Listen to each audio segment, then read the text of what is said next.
ಪ್ರೀತಿಸಿದ ಪ್ರಿಯಕರನನ್ನ ಅಂದ್ರೆ ಈಗ ಇಬ್ರು ಒಂದು ಹುಡುಗ ಹುಡುಗಿ ಪ್ರೀತಿಸ್ತಾ ಇರ್ತಾರೆ, ಮನೆಯವರು ಒಪ್ಪಲಿಲ್ಲ, ಆ ಕಾರಣಕ್ಕೋಸ್ಕರ ಹುಡುಗಿನ ದೂರ ಮಾಡ್ತಾನೆ. ಆದ್ರೆ ಹುಡುಗಿ ಶತಾಯಗತ ನಾನು ಆತನನ್ನೇ ಮದುವೆ ಆಗ್ಬೇಕು ಅಂತ ಹಿಡಿದಂತಹ ಅಡ್ಡದಾರಿ ಯಾವುದು ಗೊತ್ತಾ? ನೋಡ್ತಾ ಹೋಗೋಣ. ನನ್ನ ಹುಡುಗ ನನ್ನ ಹತ್ರ ವಾಪಸ್ ಬರ್ಬೇಕು. ಪ್ರಿಯಕರನ ವಶೀಕರಣಕ್ಕೆ ಜ್ಯೋತಿಷಿ ಮೊರೆ ಹೋದ ಯುವತಿ. ಜ್ಯೋತಿಷಿ ಮಾತು ನಂಬಿ ಲಕ್ಷ ಪಂಗನಾಮ. ಪ್ರೀತಿಸಿದ ಹುಡುಗನನ್ನ ಮದುವೆ ಆಗೋದಕ್ಕೆ ಮನೆಯವರು ಒಪ್ಪೋದಿಲ್ಲ. ಆ ಬೇಜಾರಿನಲ್ಲೇ ಯುವಕ ಕೂಡ ಯುವತಿಯಿಂದ ದೂರ ಆಗಿದ್ದ. ಒಂದು ಕಡೆ ಮನೆಯವರು ಮದುವೆಗೆ ಒಪ್ತಾ ಇಲ್ಲ, ಮತ್ತೊಂದು ಕಡೆ ಪ್ರೀತಿಸಿದ ಯುವಕ ಕೂಡ ದೂರ ಆಗಿರ್ತಾನೆ. ಇವರಿಬ್ಬರನ್ನು ಕೂಡ ಒಪ್ಪಿಸಬೇಕು ಅನ್ನೋ ನಿಟ್ಟಿನಲ್ಲಿ ಆ ಯುವತಿ ಒಂದು ಪ್ಲ್ಯಾನ್ ಮಾಡಿರ್ತಾಳೆ. ಆ ಪ್ಲ್ಯಾನ್ ಏನು ಅನ್ನೋದನ್ನು ಕೇಳಿದ್ರೆ ನೀವು ನಿಜಕ್ಕೂ ಕೂಡ ಶಾಕ್ ಆಗ್ತೀರಿ. ಇಂಥದ್ದೊಂದು ವಿಚಿತ್ರ ಘಟನೆ ನಡೆದಿರೋದು ಬೆಂಗಳೂರಿನ ಜಾಲಹಳ್ಳಿಯಲ್ಲಿ.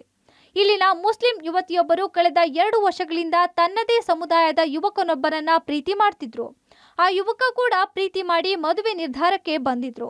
ಆದ್ರೆ ಈ ವಿಚಾರ ಯುವತಿಯ ಮನೆಯಲ್ಲಿ ಗೊತ್ತಾಗಿದ್ದೇ ತಡ ಅದ್ಯಾಕೋ ಆ ಹುಡುಗ ಬೇಡ ಅಂದಿದ್ರು. ಮದುವೆ ಖುಷಿಯಲ್ಲಿದ್ದ ಯುವತಿಗೆ ಆಕಾಶವೇ ತಲೆ ಮೇಲೆ ಬಿದ್ದಂತಾಗಿತ್ತು. ಮೊದಲೇ ಬೇಜಾರ್ನಲ್ಲಿದ್ದ ಯುವತಿಗೆ ಮತ್ತೊಂದು ಶಾಕ್ ಆದಿತ್ತು. ಅದೇನೆಂದ್ರೆ ಮದುವೆಗೆ ಸಿದ್ಧವಿದ್ದ ಹುಡುಗ ಕೂಡ ಮನೆಯವರನ್ನ ವಿರೋಧ ಮಾಡ್ಕೊಂಡು ಮದುವೆ ಆಗೋದು ಬೇಡ, ಇನ್ಮೇಲೆ ನಾವಿಬ್ಬರು ದೂರನೇ ಇದ್ಬಿಡೋಣ ಅಂತ ಮೊಬೈಲ್ ನಾಟ್ ರೀಚಬಲ್ ಮಾಡ್ಕೊಂಡ್ಬಿಟ್ಟಿದ್ದ. ಈ 2 ವಿಚಾರದಿಂದ ಯುವತಿ ಮತ್ತಷ್ಟು ಶಾಕ್ಗೆ ಒಳಗಾಗಿದ್ಲು. ಏನಾದ್ರೂ ಮಾಡಿ ಈ 2 ಸಮಸ್ಯೆಗಳಿಗೆ ಪರಿಹಾರ ಕಂಡ್ಕೋಬೇಕು ಅಂತ ಪ್ಲಾನ್ ಮಾಡಿದ್ದ ವೇಳೆ ಆಕೆಗೆ ಹೊಳೆದಿದ್ದು ಮಾಟ ಮಂತ್ರ, ವಶೀಕರಣ. ಸಾಮಾನ್ಯವಾಗಿ ಬಸ್ ನಿಲ್ದಾಣಗಳು, ರೈಲ್ವೆ ನಿಲ್ದಾಣಗಳು, ಕೆಲ ಸಾಮಾಜಿಕ ಜಾಲತಾಣಗಳಲ್ಲಿ ಈ ಬಗ್ಗೆ ಜಾಹೀರಾತುಗಳನ್ನ ನೋಡೇ ಇರ್ತೀರಿ.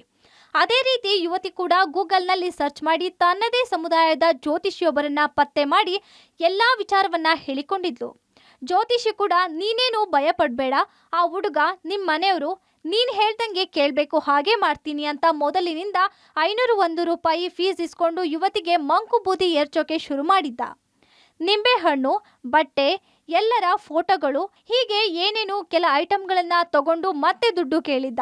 ಇನ್ನೇನು ಕೆಲಸ ಹಾಗೇ ಬಿಡ್ತು ಅಂತ ನಂಬಿದ್ದ ಯುವತಿಯಿಂದ ಹಂತ ಹಂತವಾಗಿ 16 ಲಕ್ಷ ರೂಪಾಯಿಯನ್ನ ತಗೊಂಡಿದ್ದ. ಲಕ್ಷ ದುಡ್ಡು ತಗೊಂಡ್ರು ಕೆಲಸ ಆಗಿಲ್ವಲ್ಲ ಅಂತ ಡೌಟ್ ಬಂದ ಯುವತಿ ತನ್ನ ಕಾಸು ನನಗೆ ವಾಪಸ್ ಕೊಡಿ ಅಂತ ನಕಲಿ ಜ್ಯೋತಿಷಿಯ ಬೆನ್ನು ಬಿದ್ದಿದ್ಲು.